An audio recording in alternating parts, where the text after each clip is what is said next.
worked. It's Tuesday, it's 4 p.m, it's Mark Draws in the afternoon. Working title. How is everyone? Is anyone there? Say hello in the chat if you are. What have I done since we last were here? I bought new headphones. I can't hear myself. But they are noise cancelling, so it's a wow time. Hopefully I sound good. Hello to Jake in the chat. We have some new followers. Flimsy Kitten, thank you Rachel for following, and Kato _ thank you for following. What am I doing today? I'm going to be penciling. I didn't enjoy penciling last time, but here we are. I'm back on it. Good afternoon to Zboto. Jake asks, am I glad I didn't go for the Beats? Lol. I am. These are the Sonys. They're fine. They're good. They, however, do not work wirelessly with my computer because my computer is very old. So it means I need to spend a lot of money buying a new computer. It's a long story. Did everyone have a good weekend? Did anyone actually have a weekend? Let me know in the chat. Today I am working on even more Chloe Noonan comics. There are 6 pages done. Can you believe it? 6 pages. There's nothing for 5 years and then suddenly wallop. 6 pages. It's a good feeling. So actually, not to be a dick or anything, but it's actually a really warm feeling in my entire body doing this. I'm like smiling more. I'm like actually appreciative of my job that it's enabled me to do this. It's weird, it's wild. If I show you the thumbnail, can I remember which way the camera works? Yeah, that's what we're working with today. A very rough pencil drawing, about 2 inches high on my roughs. I may be going back and forth between a couple of tabs. Like always, this isn't a professional stream in any sort of way. Although it might be. I mean, I bought headphones. I've just got to get a decent mic now. Actually, if anyone can recommend a decent mic, let me know in the chat. Because the one... this has a mic. I don't think it's very good. Again, old computer. I don't think it can pick it up very well. Hello to James in the chat. Here I am. It's Tuesday. It's 4 p.m. Where else would I be? But yeah, if you got any microphone recommendations, let me know. To be honest, my mic isn't that bad. Wow. I do want one of those, like, cylinder ones.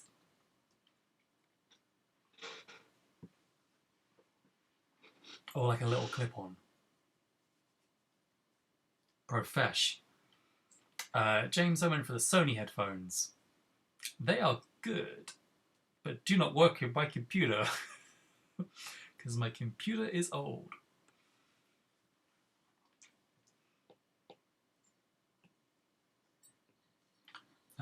So yeah, let's get going. I wish I printed the last page out before starting.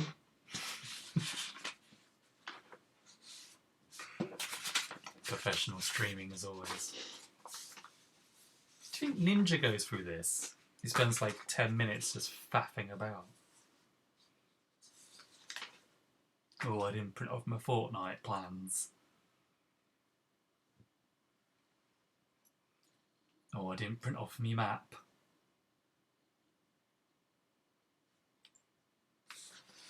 Although Ninja's on YouTube now. Is that him? No, PewDiePie. They're all the same. They're all the bloody same.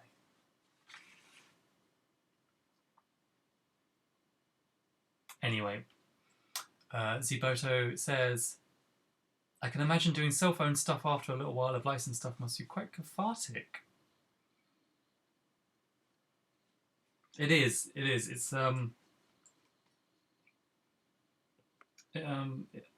at one point I was like, this isn't ever going to happen.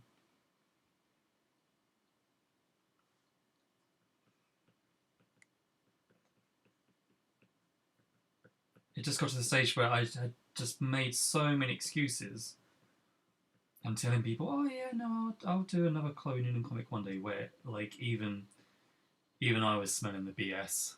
So it's nice that it's happening.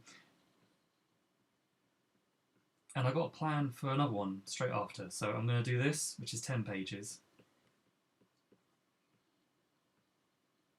And then rock straight into a 30-pager. God.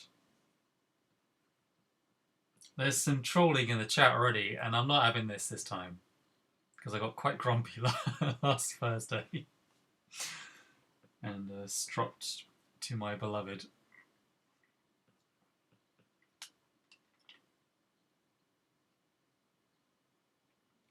Is this the Javier Pulido live stream? Hello to John. It's not, but I did get a Javier Pulido comic the other day, his Robin Year 1 collection. And then Jake asks if I'm going to draw the background first. Of course I'm not. Mainly because these panels don't have backgrounds. I am slightly sucking on a throat sweet as well, so apologies for the ASMR that's probably going on. Again, I can't really hear myself very well because of these very expensive headphones that do not work properly with my computer. I mean, they work, but I have to plug them in.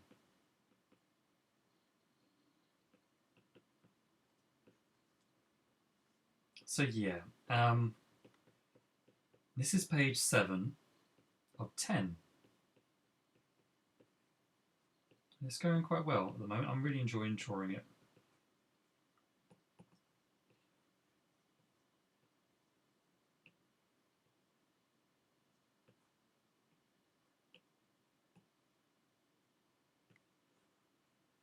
I did get some comics freshly delivered this morning, and they are a mixture of...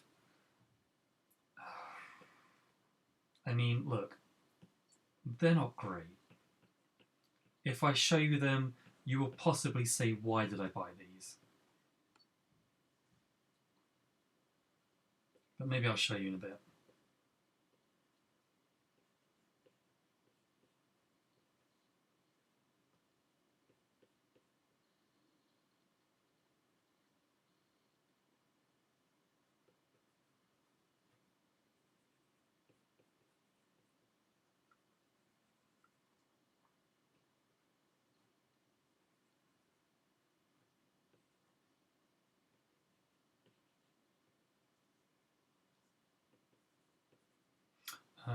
The idea for this Chloe Noonan comic is that she is working from home. Very topical. Although, how topical for much longer, I don't know. So I've got to get a little bit of a move on. But she has a drone now.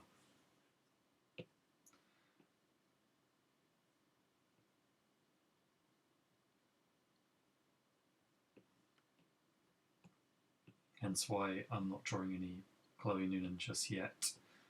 John asks if I bought Thunderstrike, the other Thor. No Thunderstrike. Although I think I did get one of your faves, one of your favourite artists, Johnny. Again, we'll hold out for that when I get bored of drawing. And then we pivot to a cartoonist kayfabe show and tell.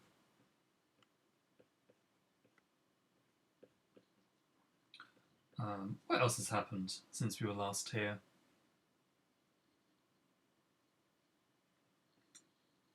My Patreon launched, and it seemed to launch quite well.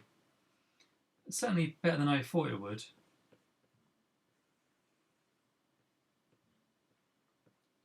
Thank you to anyone who is watching who may have happened to pledge a little bit of money each month. It really does mean a lot. I wrote a couple of blog posts about the Chloe Noonan comic, you know, character designs and all that stuff. I did that this morning.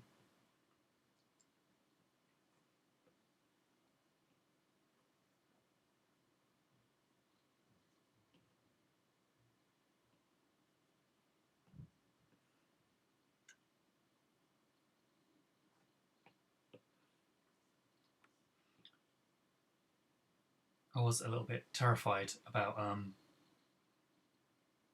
it launching, just because I didn't think anyone would give a crap, and then just suddenly lots of people came out of the woodwork a little bit, so it was quite nice. There are some questions in the chat. Does the drone have a name and personality? No. Have I seen any of Pew Studio comics? Yeah, I've seen quite a few Pew. They're great. I have some Hannah Kay stuff. I have some Jane May stuff. I have...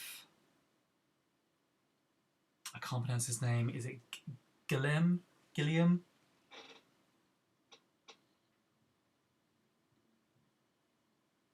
It's an art book essentially called Junkie. I have that. That's the one. Thank you, Ziboto. They produce a lot. Well, they used to do everything on risograph printing, but now they actually have a proper printer. But the books still look like they're done on Riso. It's quite fascinating. If you have the money, absolutely go and get them, because they need all the support they can get, I would imagine.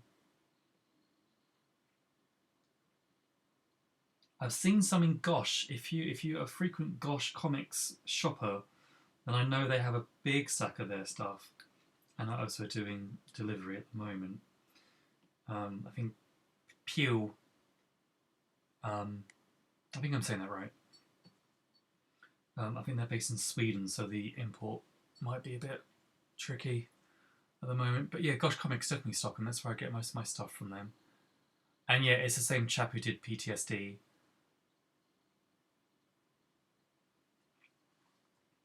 My man in the chair is in the chat.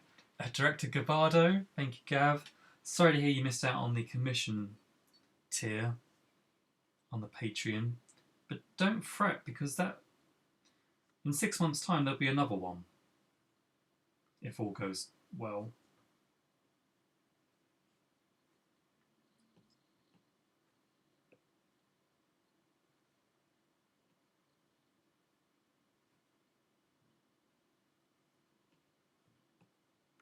But yeah, they went really quick, which I was quite surprised by. Maybe I made them too cheap, I don't know. I didn't think they were that cheap. I've got to do them yet.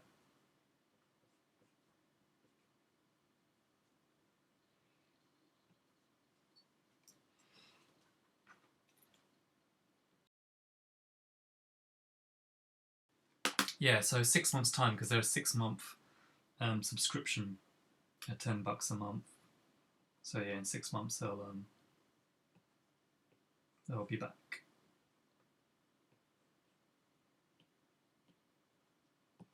So yeah, essentially at the moment I'm just sort of rough penciling. I think I'll just do a bit of rough penciling today. Essentially it's like my rough, but it just means I can... I don't know. I found last time when I was penciling it, I found it a real big struggle to talk and pencil at the same time. With inking, it's a lot easier, because with inking, I'm not necessarily thinking as much of inking. I think so much with my pencil, so to like interact with a chat and like I got a bit self-conscious about my neighbours and was wondering if people could hear them singing, because I could. It was just too much going on. So I'm going to try just looser pencils today, which should essentially be my underneath drawing, and I'd layer it up.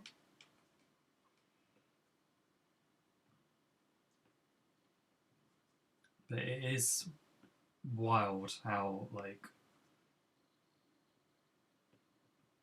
how much I didn't realise is how much thought process and concentration I needed for penciling.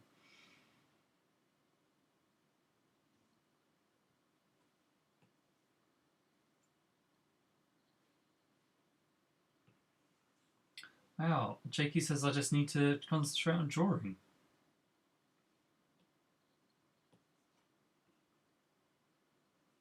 Oh, that's great. That's great to hear. Part of the reason why I like doing these streams is actually I do enjoy the chat. I don't really tend to speak to anyone apart from my other half. Although I did ring my dad for an hour before the stream started. It was only supposed to be a quick check-in. We finally got his laptop set up with Skype. My dad's quite old, and he's a little bit vulnerable in all this, so I've been a bit worried about him.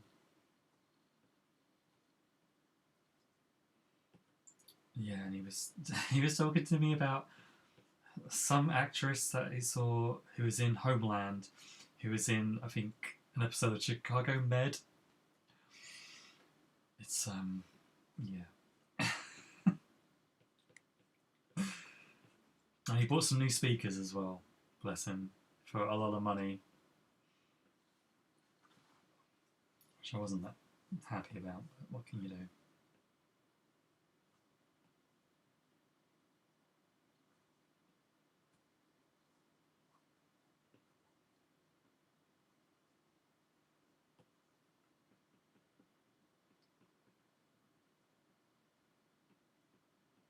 But he's doing okay. He, I think ever since we got the Skype working for him, he's felt a little less lonely.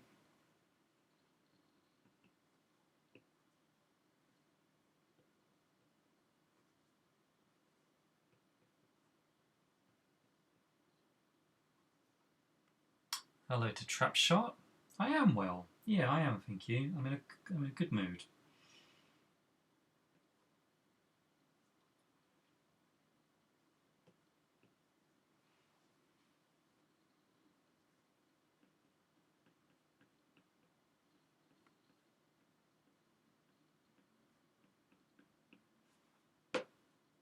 I was saying to some pals last week about how last week just seemed to be, I don't know, not awful for everyone, but it seemed to be the breaking point of the lockdown.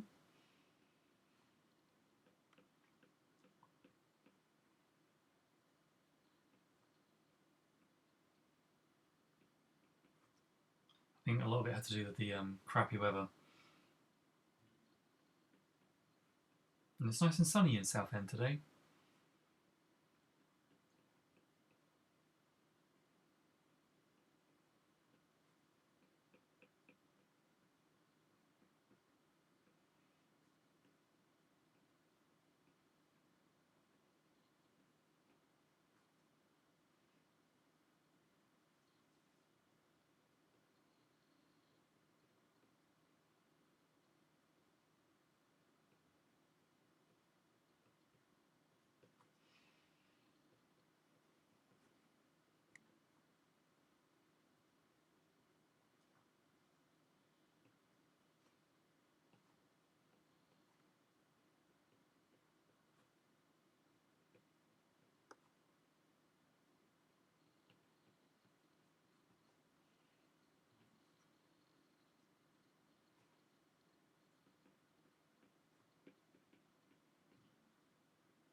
Johnny asks if I ever driven a drone and do I approve of them or am I against them?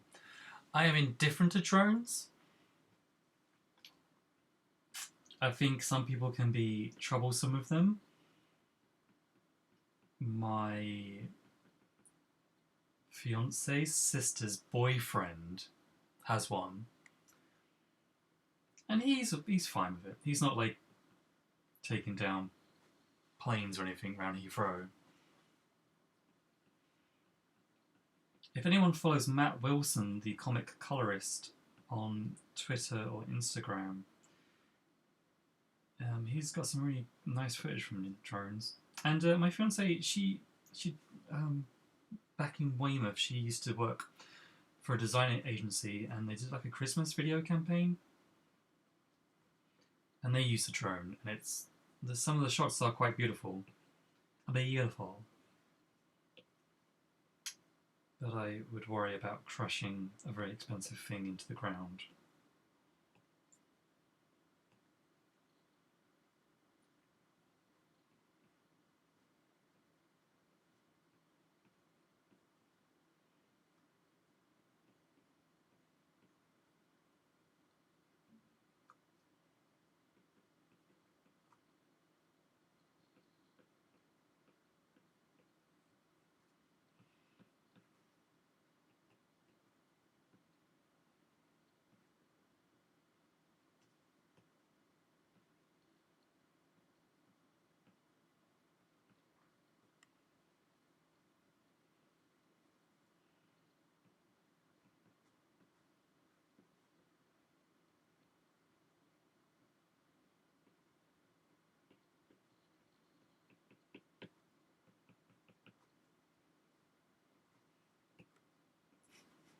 Has anyone in the chat drove a drone?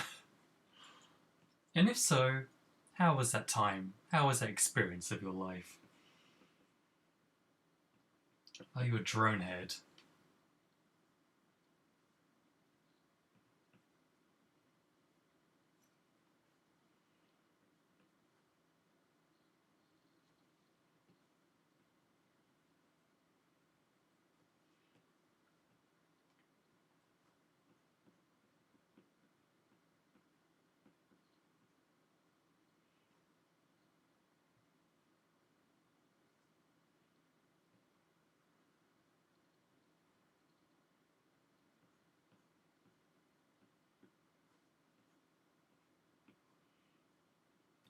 Drone update. Gavado has not. He's never driven a drone. And Johnny says drones are okay when used for professional purposes, but teens with drones can do one. Well, agreed.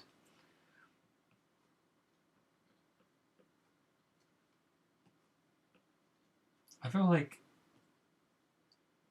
drones, like, because teenagers got like phones that were loud, right? And now they've got flying things. Sometimes I'm just like, no, needed a little old man rant. Drone Teens is a good comic idea, yeah. I think the two Outlaws, they should be working on that.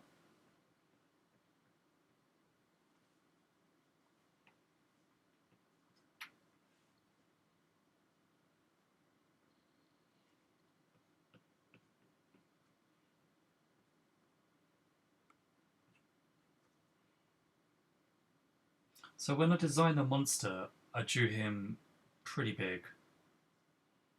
Like, I designed him to be a big monster, and then I maybe didn't think about how to fit him in a comic page.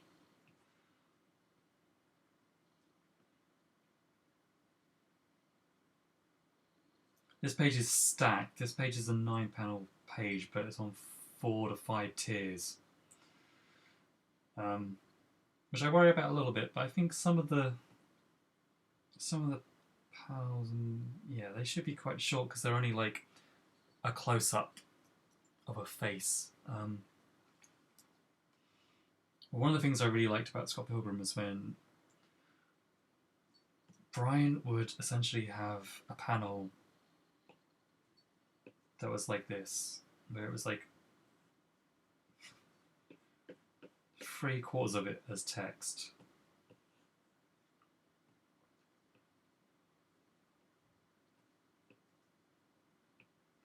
And then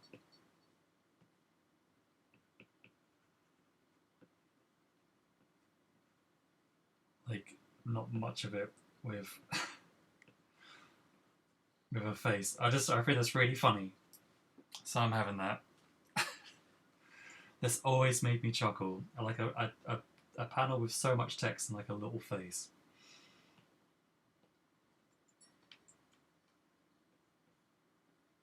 And not in like a Kevin Smith way. I don't know if anyone read those original Clerks comics where Kevin Smith just wrote and wrote and wrote, and poor Jim Marford and Duncan Fegredo had to like draw these like real like miniature characters, and not on purpose either. Johnny says that's the manga way. It is the manga way, yes. Mob Psycho is like that. Johnny loves Mob Psycho. I haven't yet to experience the Mob Psycho.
Speaking of comics, manga, etc., I have heard that comics are going to start being released again next week,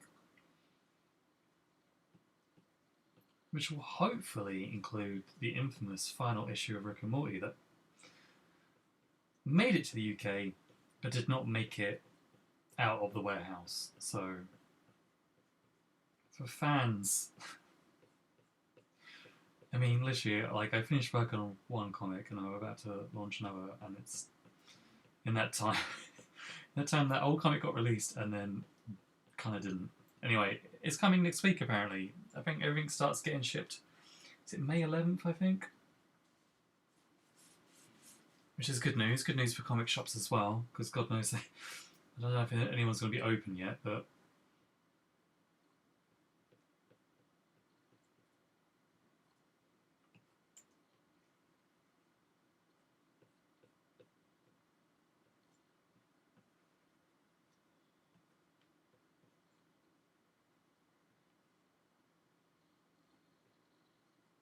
But yeah, they need because they need all the support they can get. Jim Lee can only draw so many drawings for charity.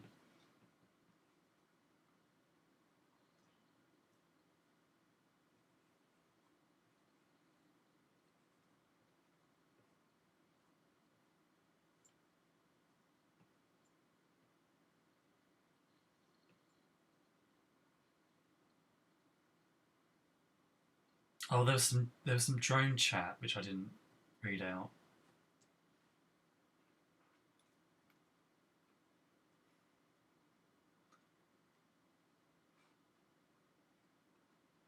James says someone at work is a drone. Always thought he's a suspicious character. Sure.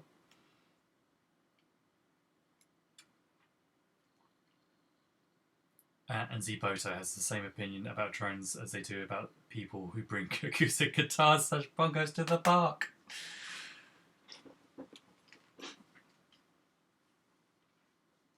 Okay, there's your drone chat update.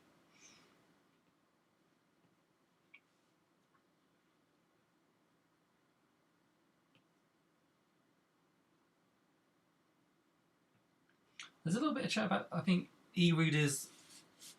Jakey wants a colour e-reader. I know what he's talking about. Essentially, not a backlit screen.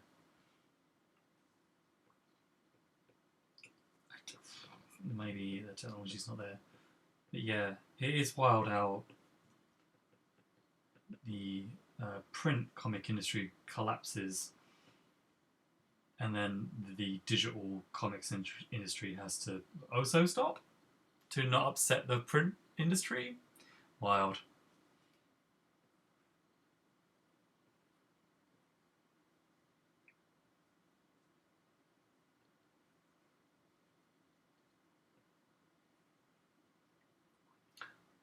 Johnny says Jim Lee should draw a page a day of the Batman who likes laughing for charity. Every 22 days there'd be a new issue. God, people love that Batman who laughs. The Judge Death of the DCEU.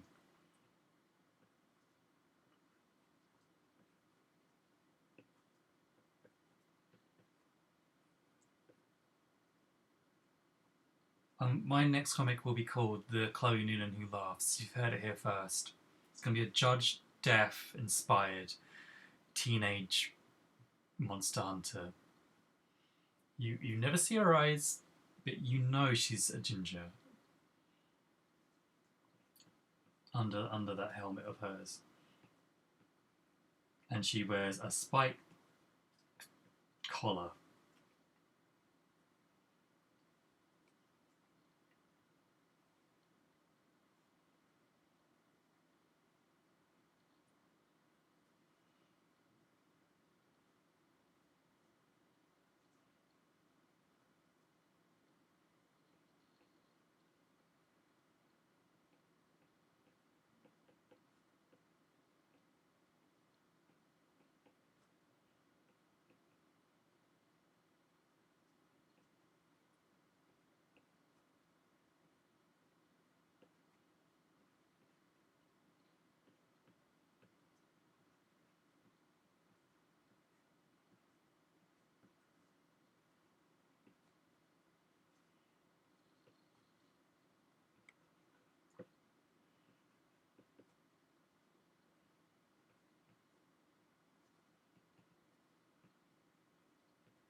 I know it's a wild time for comics, but man, I am like so inspired by it all. Even just like during this dumb 10-page thing, I've just been like, right, how should I collect it? What should I collect it with? Should it even be collected? Yes.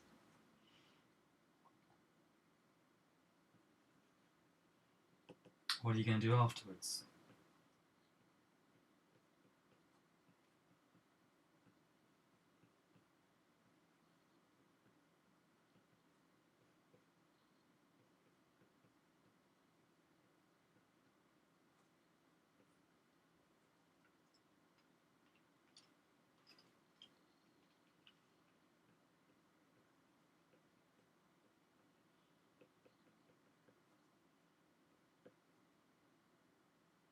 I think comics, they often go through really tough times. They've been going through tough times since like what, 1994, 95.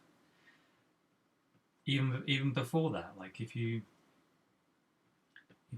not read Sean Howe's amazing book, Marvel: The Untold Story, I've banged on about this loads, but feels like every 10 pages he would sort of chart how the comic industry was dying.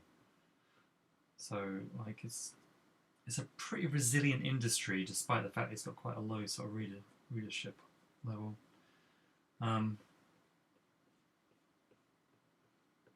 think like just like starting the Patreon and seeing the response to it, and seeing the response to the people in like in the comments and stuff, it's really fired me up.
Ziboto asks, during the lockdown drink and draw last week, we were talking about comics that influenced us growing up. Tintin, Asterix were all the big contenders. Any comics that got your interest going as a kid, or was it a little later you got into things?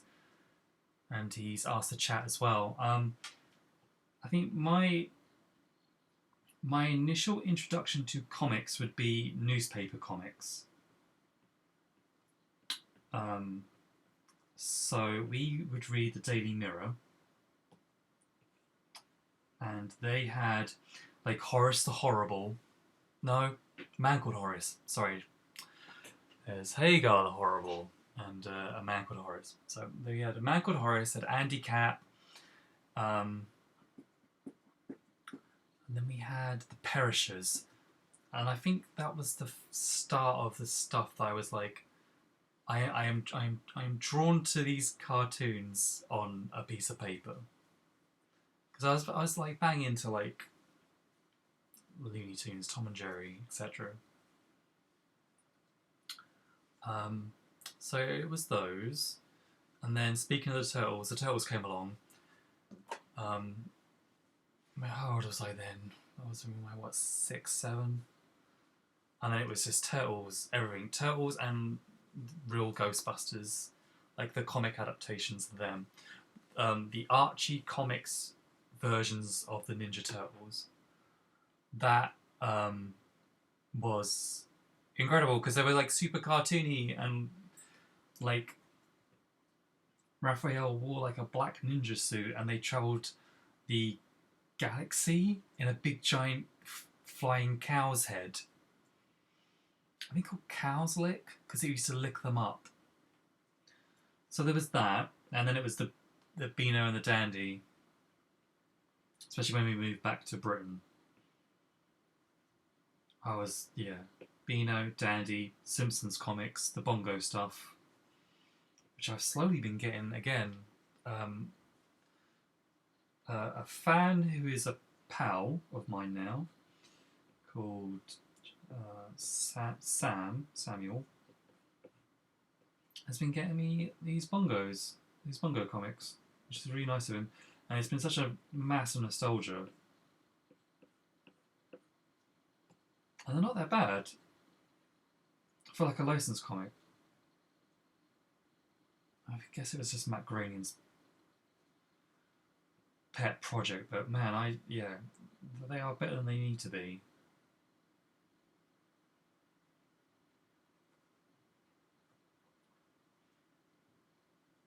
Slendy Man Loved the Numbskulls, Beano slash Dandy, because I think they appeared in both at certain points. Yeah. I think I've told this story. I did a little bit of work on the Beano, but it wasn't very good. They gave me an idea which was fine, but I just really wanted to play with the heavy hitters. I wrote a Pug.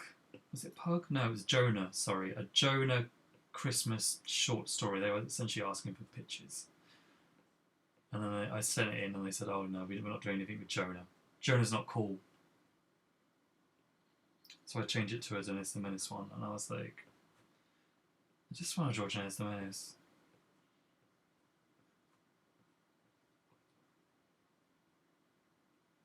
Ziboto choices was Dan Dan the Eagle.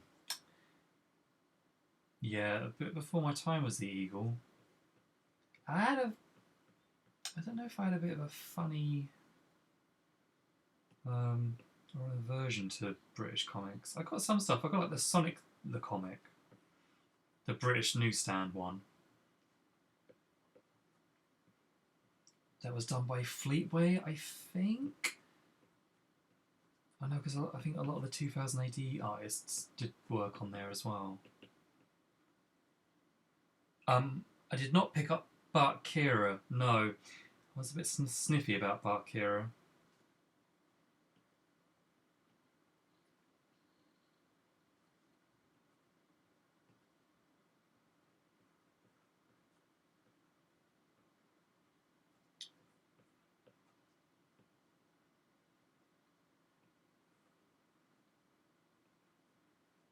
I think mainly because it was just everyone was talking about Bart Kira, and I don't know, like I get it. It's the Simpsons mixed with Akira, cool. But I think this was around about the time where everyone was doing like Simpsons rip-offs, and it just seemed like the entire illustration industry at one point, like if you go to like Pick Me Up, the old illustration show at Somerset House, it was like, oh, there's a bad drawing of a Simpson, and it was like, I get it, cool. Can we move on?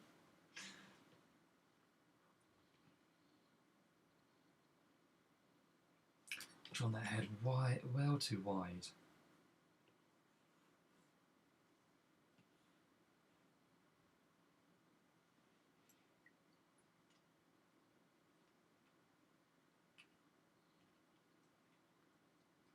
I think I've also talked about the Garfield pocketbook reprints. We used to get them in a holiday gift shop where we used to go caravanning as a kid, and I would just spend my money on those, like Garfield and like I think some Peanuts ones.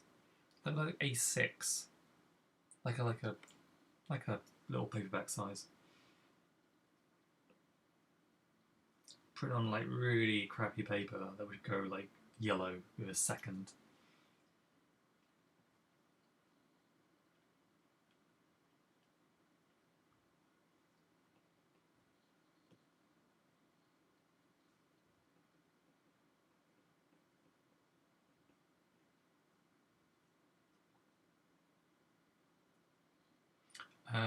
Gab's first comic would have been a Spider-Man 2099 annual from '94.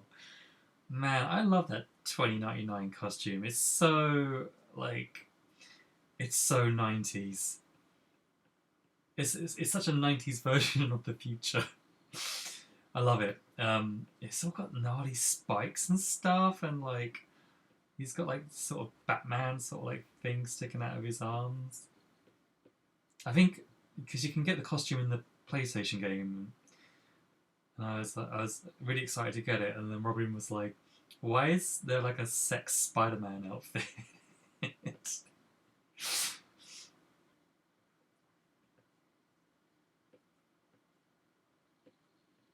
Trying to think who drew those Spider-Man comics. Was it Rick Leonardi? I'd like to get them.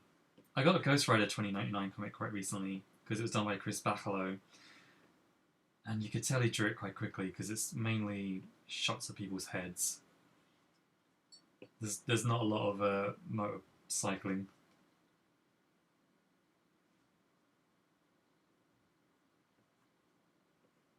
Man, I love Chris Bachalo so much. If you've not read his Generation X stuff, go on eBay and grab it. Grab the first, I don't know, I think he was up to, I think he did up to 12, issue 12 or 13, his initial run. They are spectacular. The perfect mix of indie and superhero. He just came off doing Death for Neil Gaiman, and then he gets a job working on a teen Marvel comic. It's at the time I hadn't seen anything like it, and I don't think anyone sort of matched him. But yeah, incredible. If you can find him in like cheap bins, Chris Backlow's early X-Men stuff is incredible.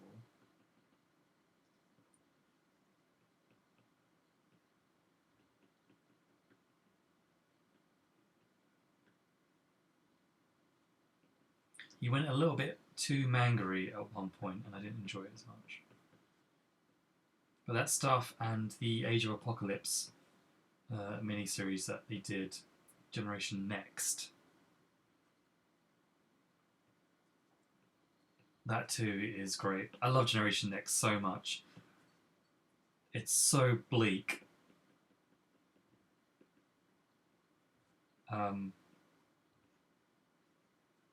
Which I guess it's the 90s, so I think there's a lot of bleak going around, but for a Scott Jobdell comic, they really commit to the setting.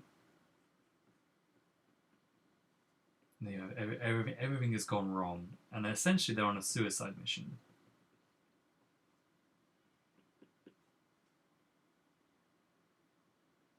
But yeah, no, Bacalo is incredible. Sorry, I just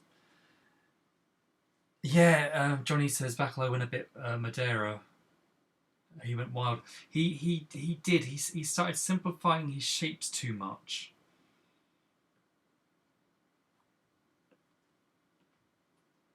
Everything became really stocky, and he lost a bit of his charm. So he lost the thing that made him special, but he got it back. His yeah, James has just said his recent Doctor Strange run was fun. He made that. Yeah, he was made for that book. Yeah, he did a couple of Spider-Man, I think during Brand New Day. He did I think a three-parter in the snow. If you can get hold of those issues, I think written by Zeb Wells. Yeah, they're really good as well. I don't know what happened. I think essentially he may have had to strip back his staff with the deadlines, which is a thing that happens.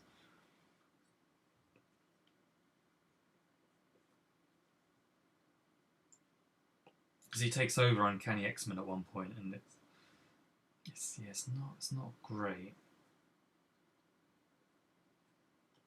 I mean, but certainly better than what came, I think, immediately after him, which was the Chuck Austin written run? Move for Doof. I think drawn by Ian Churchill, maybe? Not great.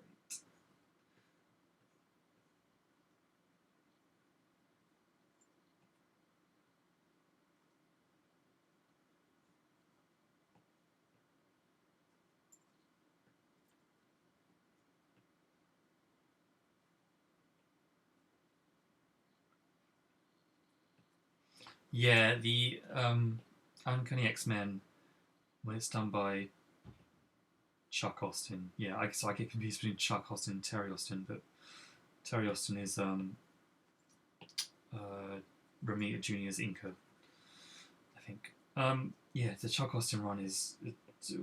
I'll try not to swear on this stream, but it is dog poo poo. Quite bad.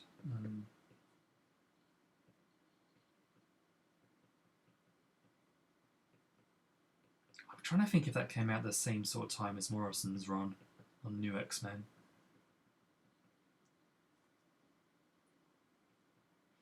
Yeah, and they were in the sort of the costumes that were inspired by the movie. Sorry, so they were all kind of black, but their quietly designs were. They looked like they were in like bomber jackets, black bomber jackets. Like they look like garbage men a little bit. With big like neon yellow X's on them. Like there's like I guess a high vis jacket. Churchill's designs, they were like leather, but they were so, yeah, like as Johnny says, totally undynamic. A real bleak time. I'm not sure if the X-Men really got over that period of shiteness. Ooh, did my swear.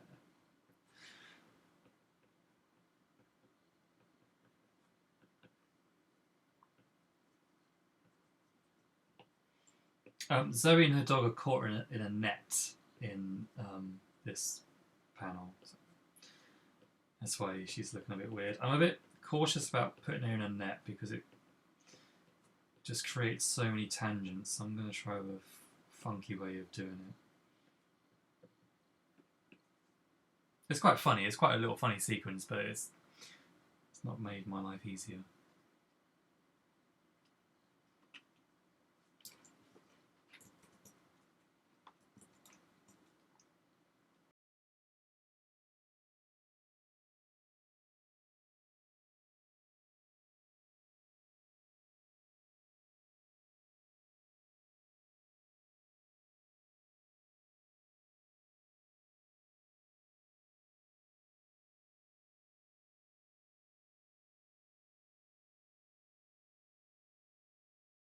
Yeah, Jakey says you could draw a net shape that just shows her eyes and mouth inside. Yeah, I think I might play around with because this is going to be zip tone comic, screen tone comic. Sorry. So I think I'm gonna play around with that a little bit. Maybe try and make it more of a sort of like a highlight sort of deal. Yeah, and Johnny says, draw around the face and erase the parts that cause tangents. You don't need every line. Absolutely. It's It was only when I started penciling it I was a bit like, this is gonna cause some trouble. But yeah, no, I'm on the case, guys. Don't you worry. Old Ella Bubs is an old hand at this stuff.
If people are after other recommendations for streams like this, Warwick Johnson Cudwell did one on Saturday, which was incredible. I'm trying to remember the name of the channel. Excuse me, that he did it on. I think it's his art. He's got like an art collection dealer now, which is great. He does like commissions and stuff. Let's see if I can find it quickly.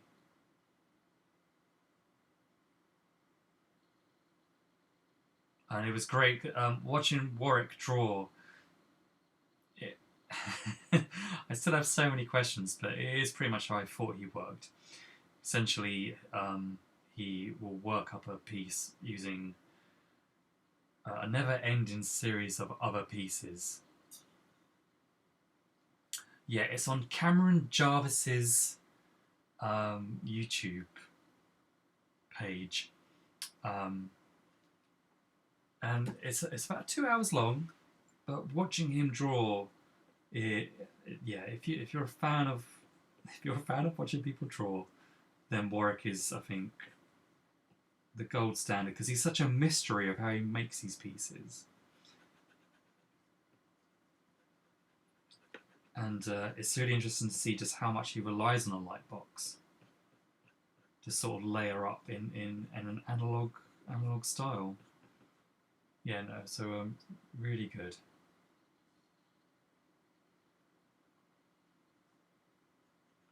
There's also, I think they're called Ink Pulp Audio. They're on YouTube as well.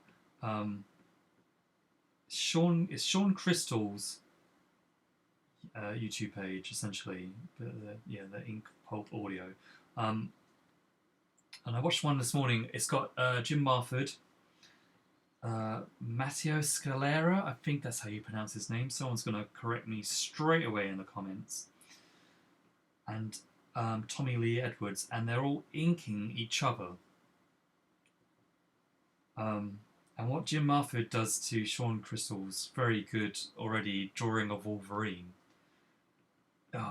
Again, Marford, like Warwick, is an artist that I can't comprehend how they think.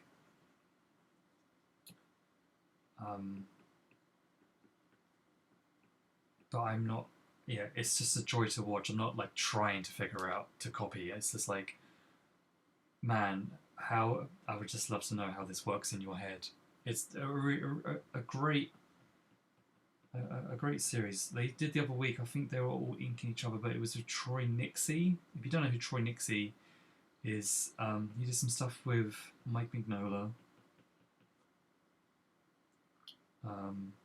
He did a lot of stuff by himself. A very sort of like fleshy sort of stuff. Fleshy. A bit like Eric Powell, I'd say. Maybe more black ink. Yeah, they're good. They're good streams to watch.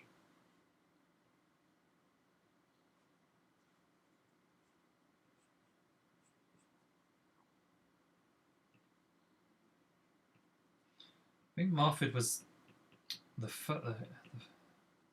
first indie artist I think I sort of got in at the ground level with. Going back to Generation X, he did a Generation X Underground special. Again, guys, if you've not seen this, get on eBay right now.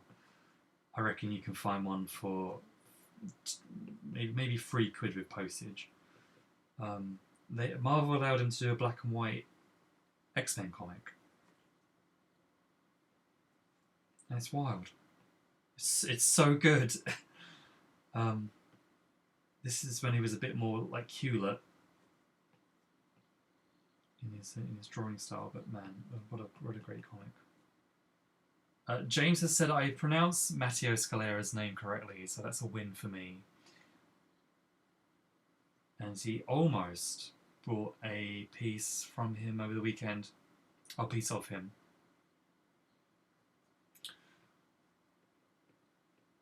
A piece of his. Whatever. Matteo once drew a Chloe Noonan on a Chloe Noonan sketch cover that one of my pals got at a London Super Comic Con.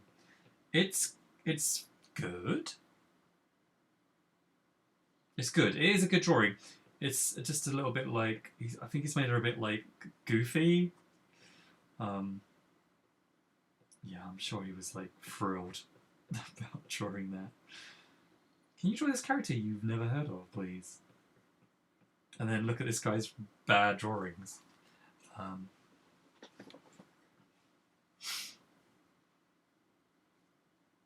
But he is incredible. If you don't know Matteo's stuff, he does Black Science at Image.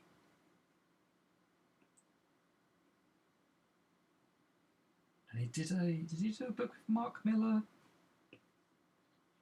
Maybe.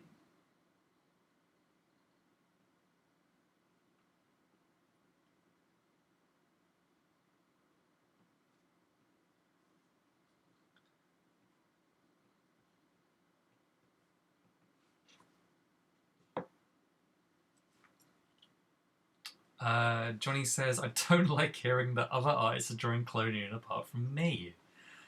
I'm the official Noonan artist. It's true, John, I did have to license this book from you in order to even draw my own creation again. Not quite the amount that Cadwell was asking for Blood Blokes, but still, you robbed me blind.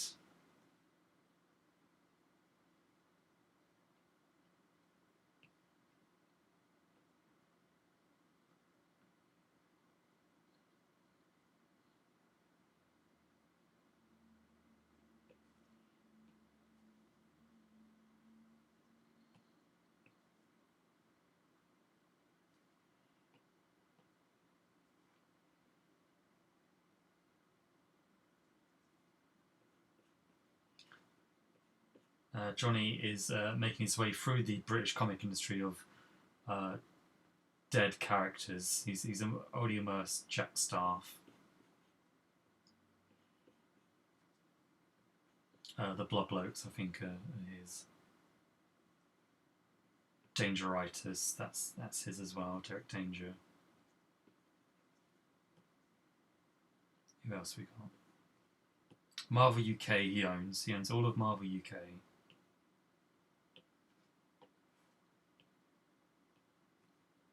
He's like Rebellion in a way. He just eats up properties.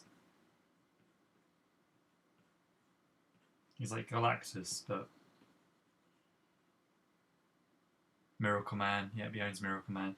You think Neil Gaiman won that lawsuit against Todd McFarlane? It was Johnny.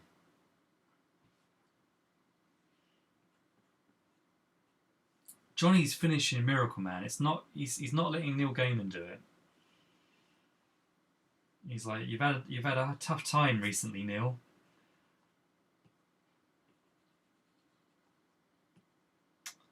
That's probably an understatement. I'm gonna finish this for you. We're gonna go back to the original hyperviolence of John Tolbin's artwork, where Miracle Man inadvertently pulls a Zack Snyder and destroys the town. I've not read it. I'll probably never read it either. And I think that's okay. You're allowed to not read every comic. Have I read From Hell? I've not read From Hell. That book is big. But have I read Eddie Campbell's Alex series? I have.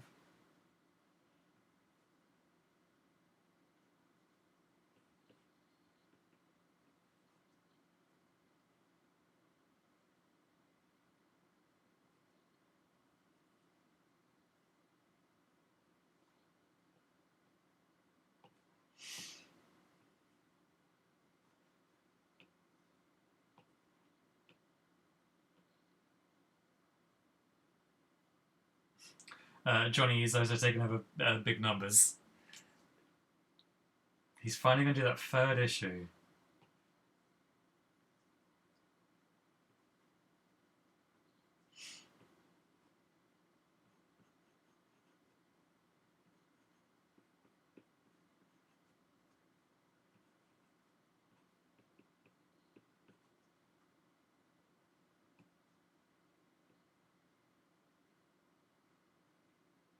For the John Allison cinematic universe. There was a big sigh there. I didn't mean to sigh so much about your cinematic universe, Johnny.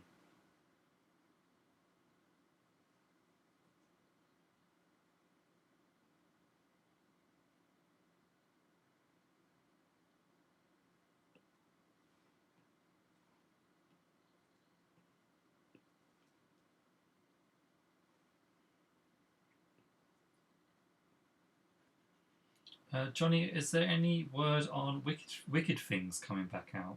Have you heard that? If there's been any word from Boom about their schedule? Obviously, if you can't talk about it, you can just ignore that question.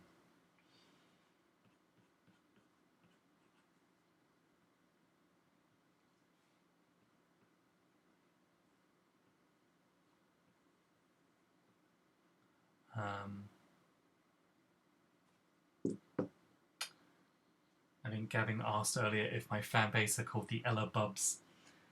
I think I'd call them. What do I call my fan base?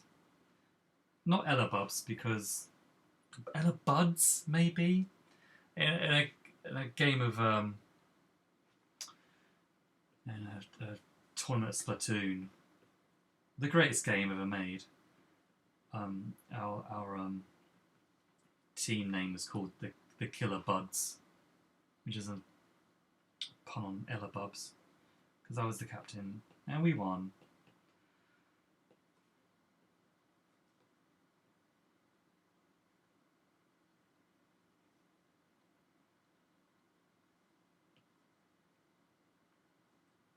Splatoon has a free demo right now if any Switch fans out there have not tried it. The greatest game ever made.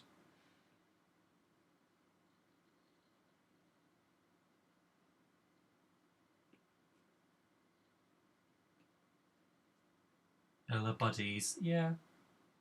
Ella Buds. I quite like that. Johnny says Wicked Things 2 remains unscheduled. But Max, if you don't know who Max Sarin is, they are one of the best artists currently working. Extremely underappreciated. Well, can you be underappreciated if you want an Eisner? Maybe, I don't know. But they are amazing. Max is drawing issue 5, so news soon. That's good, man. I hope there's something a bit more concrete coming our way. It's all going to take time to get everything back on schedule.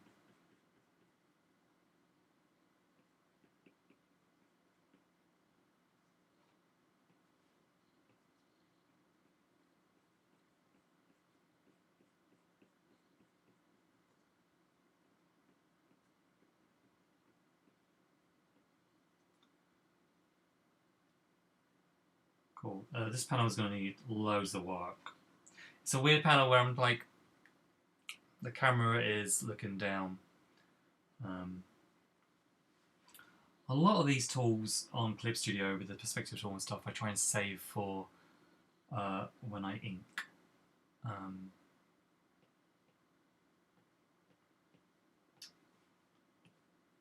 Rather than kind of do it twice with the pencils.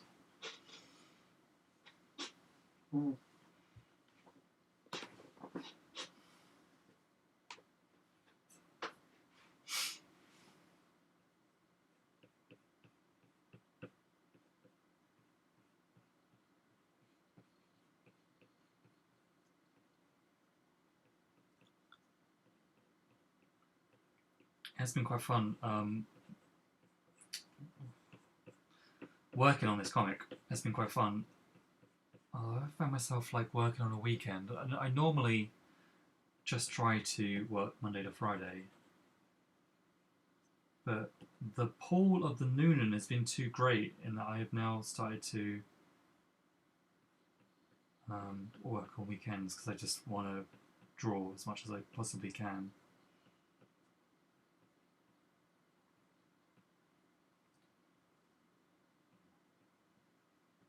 Oh, Johnny has reminded me that I'm only allowed to draw covers on a Saturday, like Todd McFarlane.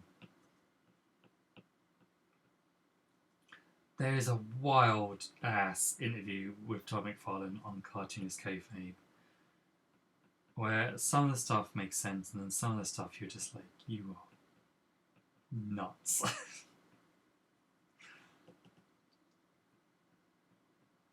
But his work ethic is quite interesting.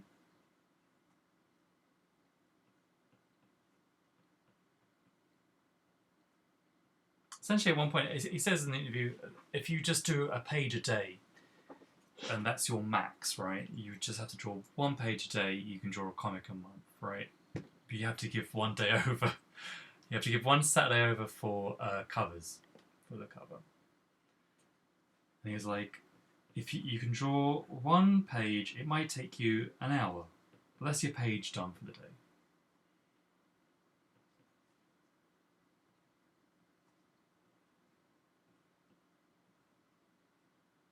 Another page might take you 10 hours. But you treat that schedule the same. It takes you an hour, you stop. I'm not sure how much I agree with all of it, but it is quite interesting.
Cool, I'll finish penciling this panel and I'll show you my dumb comics I got to do. As a little breather.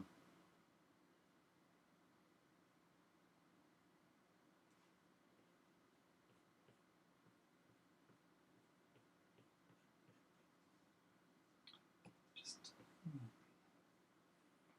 a little. I'm going to bring that back a little to avoid a possible tangent.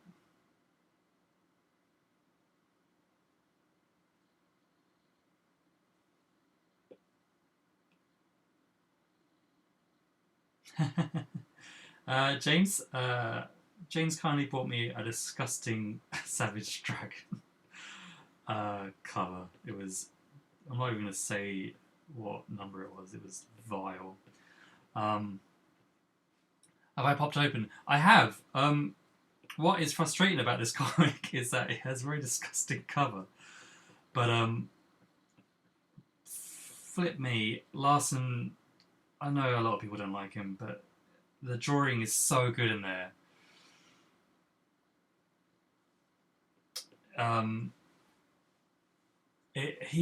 found, like, just looking at his latest stuff, just how cartoony he is and just how appealing his work is. Like he's a cartoonist. I don't think he's a superhero artist at all. I think he's an actual cartoonist. Lots to really like from that issue. The cover was not what. I'm gonna start again on this. If anything, it's made me go a bit mad in buying Savage Dragon comics. I think originally I was just gonna get X-Men. I was like, I'm gonna repair my X-Men collection. Essentially, when we moved into this place, I realised that I had lost most of my comic collection. I don't know how. I say most. It was, I don't know. A lot was missing where I wouldn't have gotten rid of it. So I was like, I'm going to repair this collection. I'm going to repair my X-Men collection. And then that led to, you know what, I'm going to fill in from number, I don't know, 200 to issue 350 of Uncanny. I'm going to do a 150 issue run. I'm just going to get that. And slowly but surely it's turned into, oh, I'm going to get this series. I'm going to get that series. So I remember getting that. Now I'm going to get Shadowhawk. The Keith Giffen issues only. Which has been influenced a little bit by Cartoonist Kayfabe, absolutely. But I think Dragon is going to be the next thing where I'm like, I'm going to try and get as much Savage Dragon as I can for as cheap as possible. Was it the Rude issue? The contents are not rude. The cover, however, is, James has already said it, I've not shown Robin. I flipped it open and then I immediately put it back in its poly bag. I'm actually just tempted to rip the cover off.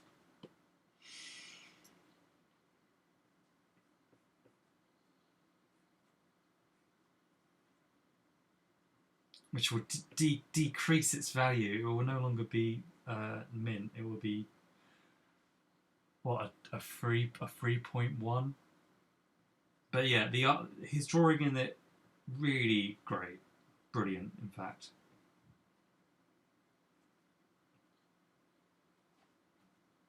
like he can draw the hell out of a fight scene. Like his choreography is really impressive. And I think what I like about his stuff is that it's not always perfect, but I don't want my monthly comic to look perfect. Like these monthly comics are drawn under such duress. They're drawn in these ridiculous schedules, and everyone's like drawing like New York City as if it was a flipping photograph. Sorry.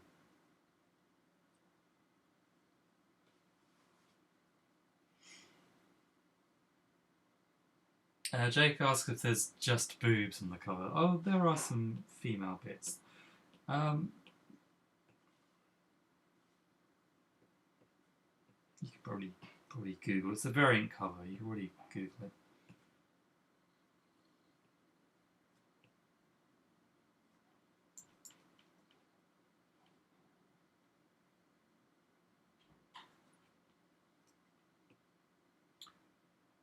I think Savage Dragon is very 90s. It quite rightly sometimes gets a little bit of stick, but I think the longevity of someone who has drawn coming up to 250 issues by himself.